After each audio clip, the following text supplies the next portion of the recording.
Our mix here is a composite of site material. We've got 1/3 of the mix is our on-site clay, which is actually about 60% clay itself and maybe the other 40% sand and small fines.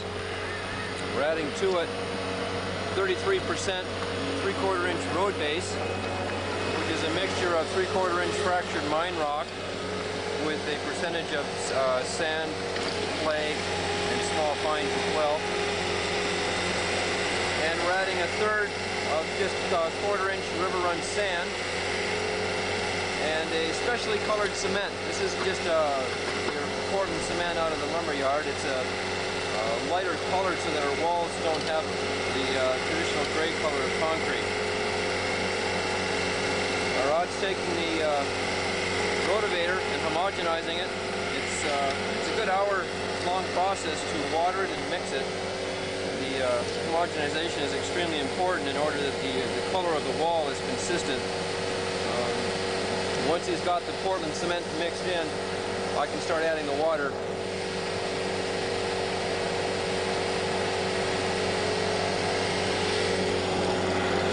At this point, we keep a close eye on the mix and pick out any large rocks or organic material. You don't want any organic material in your actual walls, since they can deteriorate over time.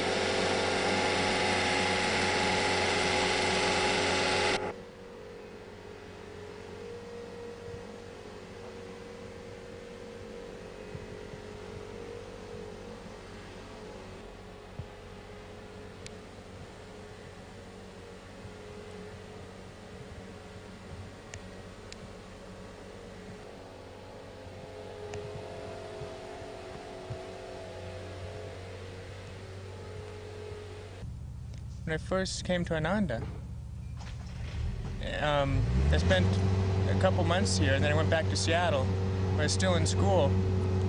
And I was in a construction management program, and I took a design class just for the heck of it, of my own making.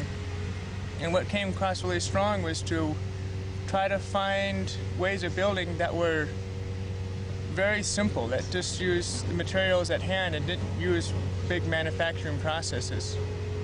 And I think that was part of the original inspiration. And this is just the carry through of it.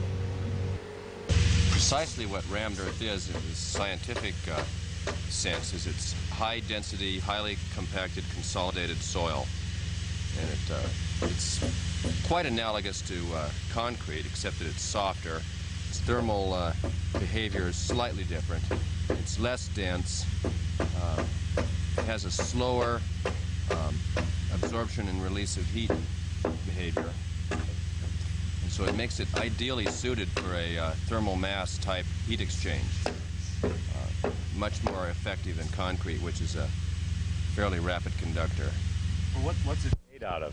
It's made out of mineral soil, sand, gravels, clays, silts, all your basic soil types, and it's packed together in a very, very tight conformation. All the particles are totally condensed under the force of the compacting tool with the lubricating aid of the proper amount of moisture. So you end up with a very cohesive, consolidated mass, much like original ground. As you dig down into the soil, it's been compacted and cemented over the ages by water and gravity. And so you're essentially reconstituting what we call original ground. In order to go forward, it's always, as martial arts teaches, take a step backwards first.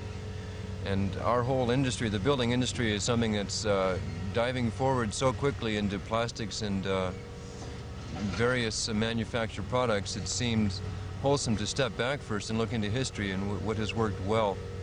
And the earth is an element which for centuries has, these buildings have been standing for 800, 900 years throughout Asia, Africa, Europe, and as an element to build with, it has a capacity of reaching into the bones of your being and connecting you with a sense of simplicity and ancientness that's welcoming. I personally have had the opportunity of living throughout Africa and Asia, and I've seen a lot of old walls around the old towns. And one of the amazing aspects of the rammed earth walls is the day after you ram them, they feel 500 years old. They have a character to them. And this is one of the most appealing aspects of the element, is it has its own life and vitality. As long as these walls are kept relatively dry and not allowed to freeze when they're wet, there's no reason why they couldn't last for as long as they're maintained by practicing weatherproofing and appropriate roof overhangs. These walls could last 1,000 years.